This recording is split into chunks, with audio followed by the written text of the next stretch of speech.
as you can see by the box laying in frame, I do have the new Francesca Bianchi fragrance, Love for Sale. See, it's right here, right here. Not just an empty box, it's right here.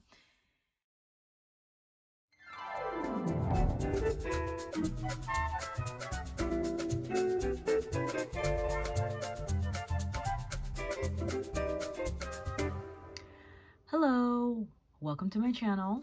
It's been a long while since I filmed a video, posted a video I should say, on here, and I figured, as you can see, I have the new limited edition Francesca Bianchi fragrance, Love for Sale. I figured this would be a good time for me to film a video.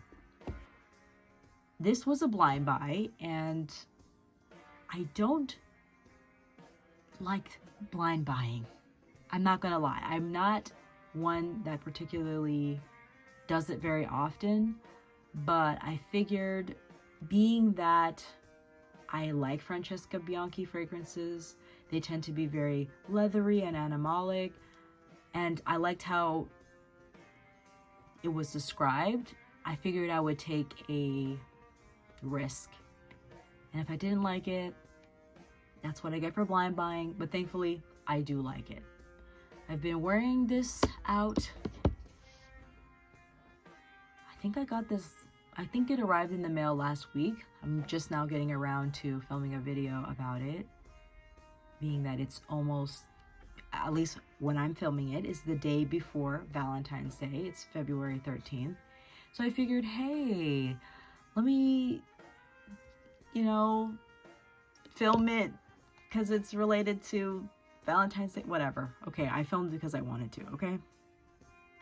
First things first, before I get into how the fragrance smells to me and how it compares to other Francesca Bianchi fragrances that are in her permanent line, I'm going to read a brief description from the Francesca Bianchi website about how the perfumer herself describes this fragrance.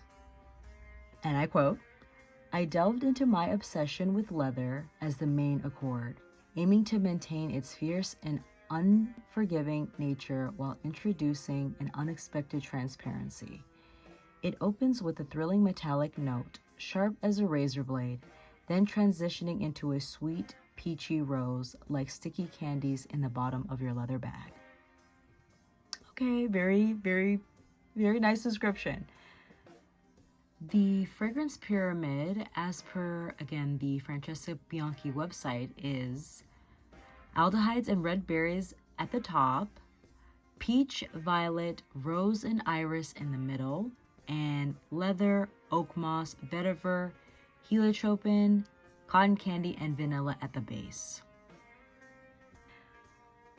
Upon first spray of this fragrance,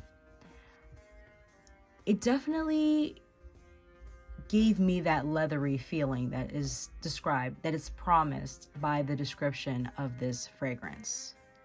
I found that it actually very much reminded me of a lover's tale, but this fragrance is a lot peachier and sweeter. Well, I won't say a lot sweeter. It is definitely sweeter and peachier than a lover's tale, though those two fragrances are very similar to one another. They're like flankers for each other. I would say the website description of this fragrance is pretty apt. It's described, like I said, like I read before in the description, as essentially a leather bag with melted candies at the bottom. I would say that's a pretty accurate, like one phrase way of describing this fragrance. In terms of the individual notes that are described in the fragrance pyramid, I don't really get much rose nor vanilla, but I don't tend to think that we're really meant to perceive individual notes that are described in the fragrance pyramid. I think a lot of these notes just work together. They're supposed to work together to create a scent that's completely different than the elements that the perfume is supposed to be made up of, which, you know, makes sense. Upon initial spray, the main 3 elements that I get from this fragrance are, first and foremost, aldehydes.